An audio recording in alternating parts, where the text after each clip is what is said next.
Folks, I came across this particular story, and I just felt like I had to do a video on it, only because this particular story made me think about the House Judiciary Committee when they had their hearings with Pete Sessions. Now, all the Republicans on that committee knew damn well that Pete Sessions was lying to him when he was talking about how much of a racial justice warrior he was and how he didn't have a set agenda as far as siding with the police against ordinary citizens, you know, etc., etc., etc. They knew he was lying, but they voted for him anyway. Now, what does that have to do with the story I'm getting ready to do? A lot. And it's going to be particularly based on the comments of a citizen that is reflected in this particular story. Missouri sheriff arrested on 18 counts after handcuffing a 77-year-old woman causing a heart attack. This prick, Corey Hutcheson, who you see here, is a fucking criminal. But obviously certain of his citizenry don't care. Here's the story. A Missouri sheriff is back on the job despite being arrested last Wednesday on 18 counts after he handcuffed an elderly woman with so much force she suffered a heart attack. But almost causing a woman's death wasn't enough for Mississippi County Sheriff Corey Hutcheson. That's Mississippi, Missouri, I'm assuming.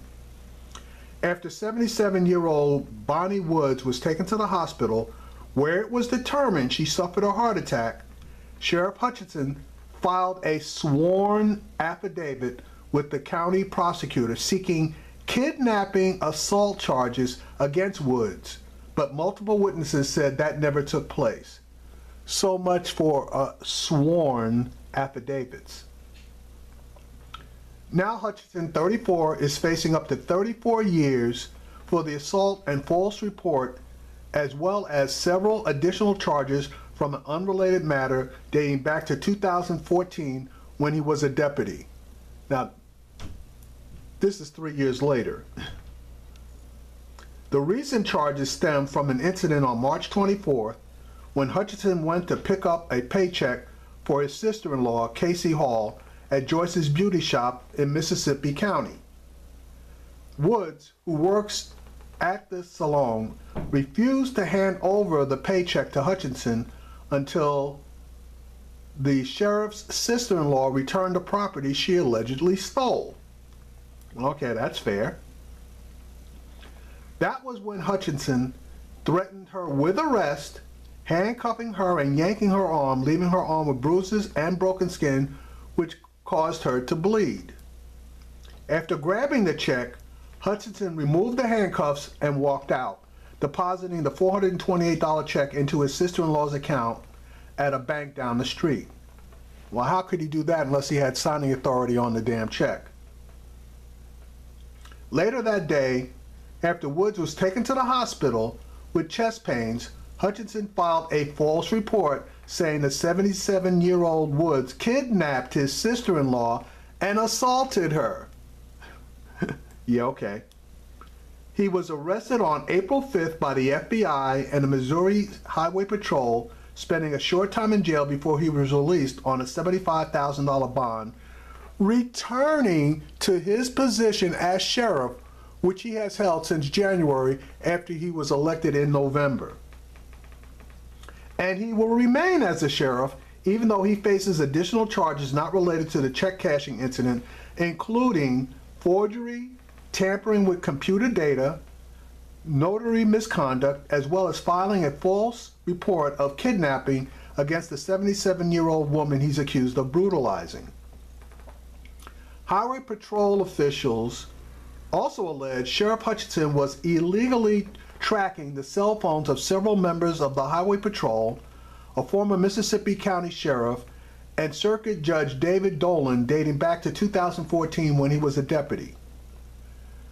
Patrol stated Hutcheson abused the real-time location tracking system was provided by Securus Technologies, Inc. without legal approval, although the probable cause affidavit did not include a possible motive.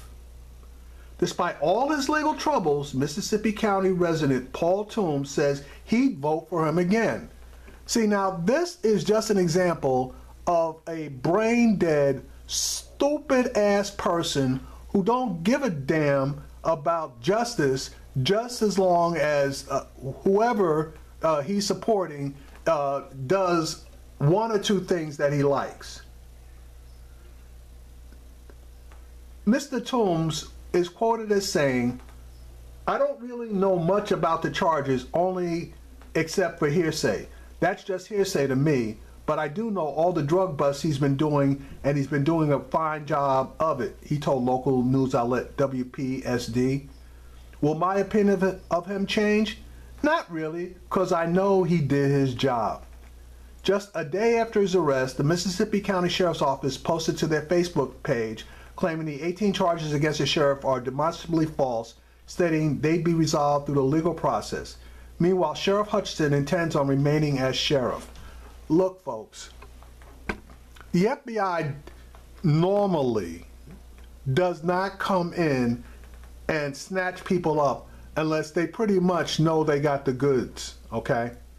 That's just it in a nutshell.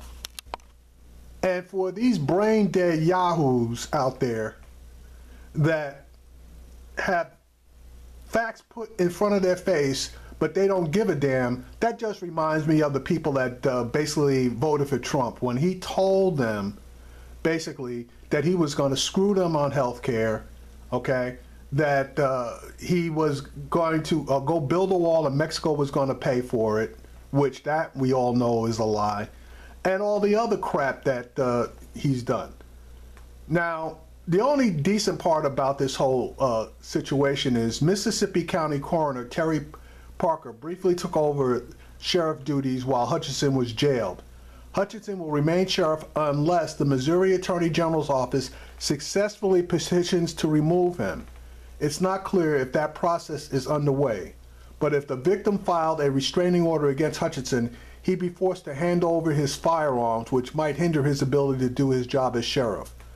The sheriff declined comment after several media outlets reached out to him via phone for interview requests. This guy is just another example of law and order run amok, and I would have a question for Attorney General Sessions. Would this be a guy that you would consider investigating or filing a restraining order on? Psst, more than likely not.